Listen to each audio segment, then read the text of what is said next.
I feel like Juneteenth the way Ebenezer Scrooge felt about Christmas. Bah humbug! What did it do for anybody? Abraham Lincoln had written the Emancipation Proclamation. He understood that since it was an executive order, that after the war was over, any federal judge could come in and overturn it. So he said we have to put an amendment to the Constitution. Well, see, believe me, a lot of Democrats were on the Supreme Court. The same Democrats that had ruled in the Dred Scott case. The Chief Justice's name was Roger Taney. He was still alive. And they were just waiting for the war to be over with. Just waiting. They just couldn't wait. And they were going to take everything that Lincoln had done, all the stuff he had done to beat the Confederacy, which also was the Emancipation Proclamation.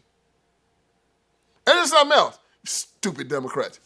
They're celebrating the Emancipation Proclamation, which actually left a whole lot of black people in slavery because it only freed black people in states where there was rebellion. In the states of Missouri, in the state of Kentucky, and in the state of Delaware and Maryland, there was no rebellion because they were border states. And the Emancipation Proclamation wasn't even in place there. Are they so stupid?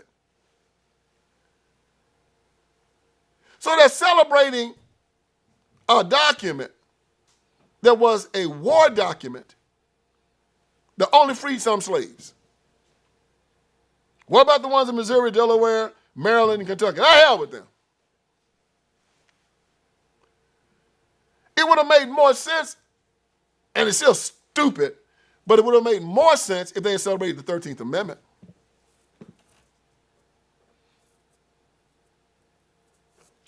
The 13th Amendment. I'm going to see right now if the 13th Amendment was ratified, y'all. So we can see if we can get them to change. Well, yeah, anytime you're giving government credit for your freedom, you've already messed up, man. And black leadership is so stupid. I mean, it is just so simple-minded and so ridiculously stupid. The 13th Amendment was ratified December the 6th, 1865, about 6 months after Juneteenth. December 6th, 1865 was the 13th Amendment.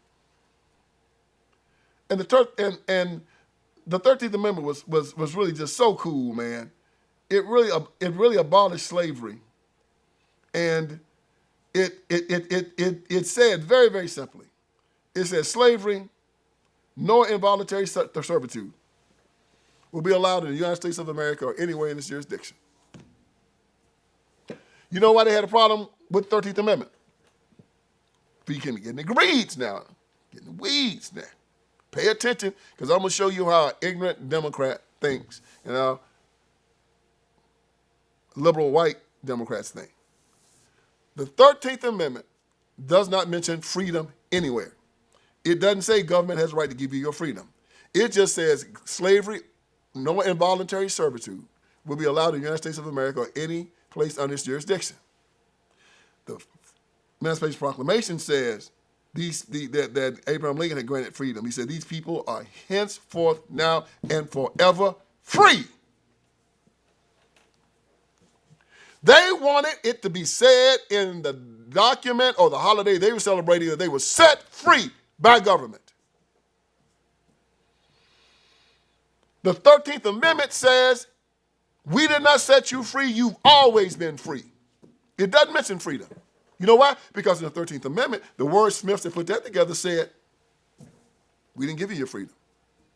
As Abraham Lincoln said in Richmond to the freed slaves, freedmen.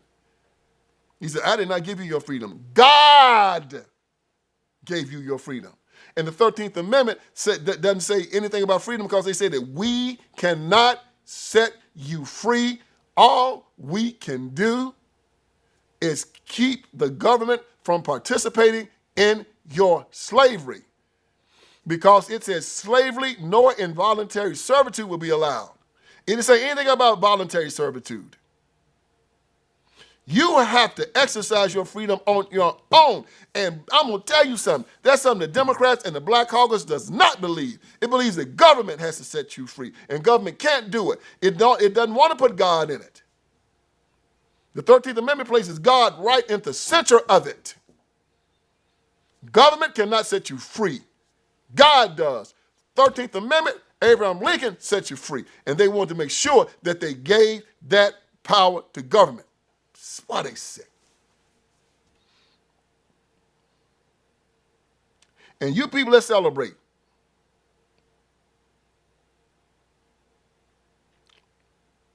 Juneteenth as opposed to the 4th of July,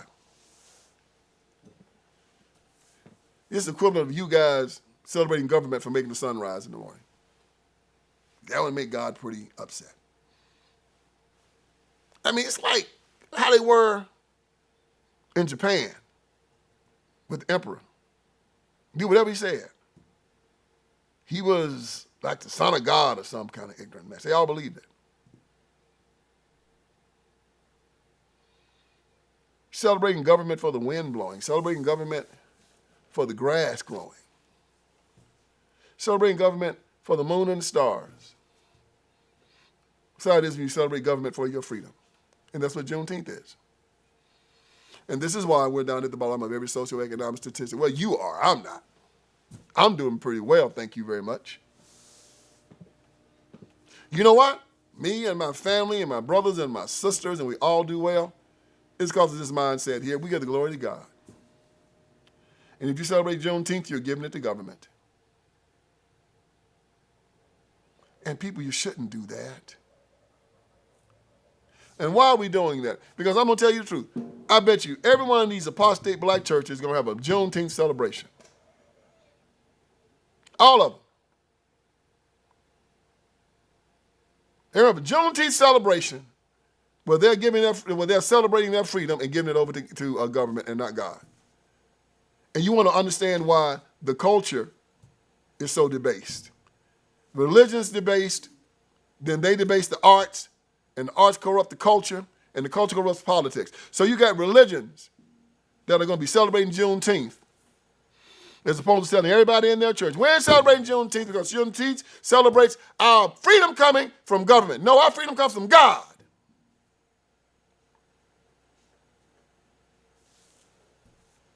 Hell no, we ain't going to celebrate it.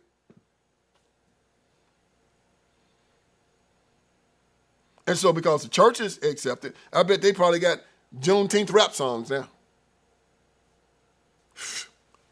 And I tell you what, probably got Juneteenth rap songs and Juneteenth probably movies and you know, Juneteenth paraphernalia, and they probably gonna have it on Facebook and all kind of mess.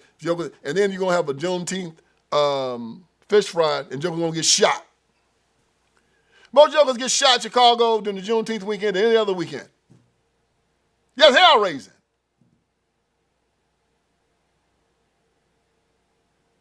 Oh, it's depressing. All right, friends, Vince Everett Ellison is here. I want you to go to my website, and on my website, you're going to see a lot of great stuff, man. You're going to see that we got t-shirts, we got caps, you got my books, my documentaries, you got all kinds of stuff on VinceSpeaksTruth.com. Go there. We're dropping new t-shirts, we're dropping new merchandise. My new book, The End of Tolerance, is there. The End of Tolerance. Make sure you get it, make it #1. If you got my first 3, get The End of Tolerance. It's just as good. And it's telling us we have to end our tolerance with these leftists, these Democrats. We can no longer allow them to sexually groom our children. We can no longer allow them to castrate little boys and call them little girls, run God out of the public square, take away our guns, take away our sovereignty. No longer allow it. So go on VinceSpeaksTruth.com. That is VinceSpeaksTruth.com. Hit merchandise. You'll see the t-shirts. You'll see the caps. You'll see the books. You'll see the documentaries. You'll see it all. And let's keep this ball rolling. God bless you.